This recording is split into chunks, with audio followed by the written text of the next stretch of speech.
Okay, patch notes are out, and after reviewing the entire cast changes, Johnny is walking away from this patch with huge buffs. Let's start small. Universally, the nerfs to 6p and low profile normals are huge, since Johnny's susceptibility to low profile moves is a critical weakness of his. Second, his 2S is bigger. This is great, as it provides it a stronger niche. On the current patch, there isn't much reason to press it, as it barely went further than his 5 Far Slash, while also being slower and having a worse hitbox, and doesn't combo into SMF like Johnny's Far Slash does. 5H having reduced knockback is amazing. So many of Johnny's combo routes were getting broken due to the increased pushback from the last patch. With the removal of Orange Wild Assault, it just makes sense to also reduce its knockback. We'll have to see how much it's reduced. A full knockback revert would be pretty crazy. 6H is an interesting change. With its launch on hit, it now has decent threat from an increased range because it could combo into Joker Trick, which helps Johnny be a threat at full screen, a range he could not threaten without doing Misstep K Misfiner. And with the removal of the counter hit effect on Misfiner, he would no longer be able to link into Joker Trick without this 6H change. But even without that, the removal of the counter hit effect on Misfiner is already a big nerf. But it's less impactful than you think. It generally made matchups where he already won even more of a stomp. Think of Testament, Zato, and against the majority of the cast, it won't be as impactful. You don't generally get very many counter hit Misfiners in neutral against Millia.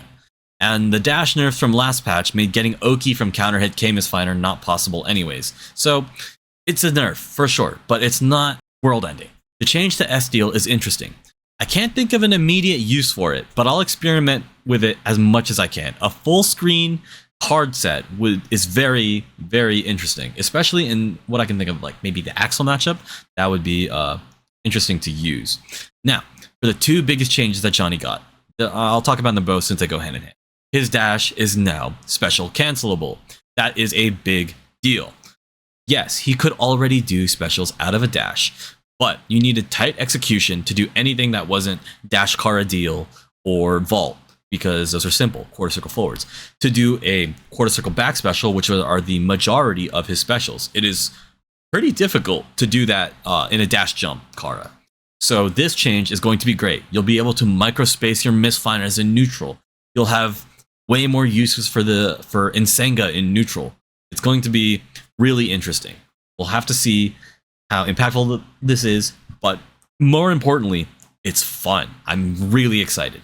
Lastly, we don't know what the blowback adjustment and the hitbox adjustment will look like, but I imagine it's going to be good for Nsenga.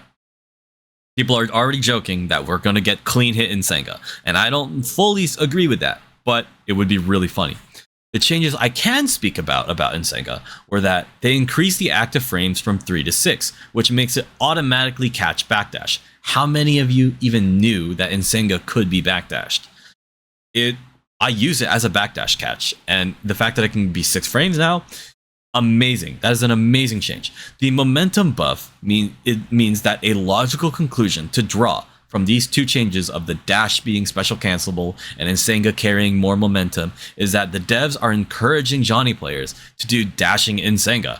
We'll see how useful that is, but I imagine it's going to be very strong. I'm talking about it with some other Johnny players like MJ Kurase, and we are both very excited for these dashing Nsenga changes. So those are my immediate thoughts. I'll definitely be posting updated videos and guides, but we are so back.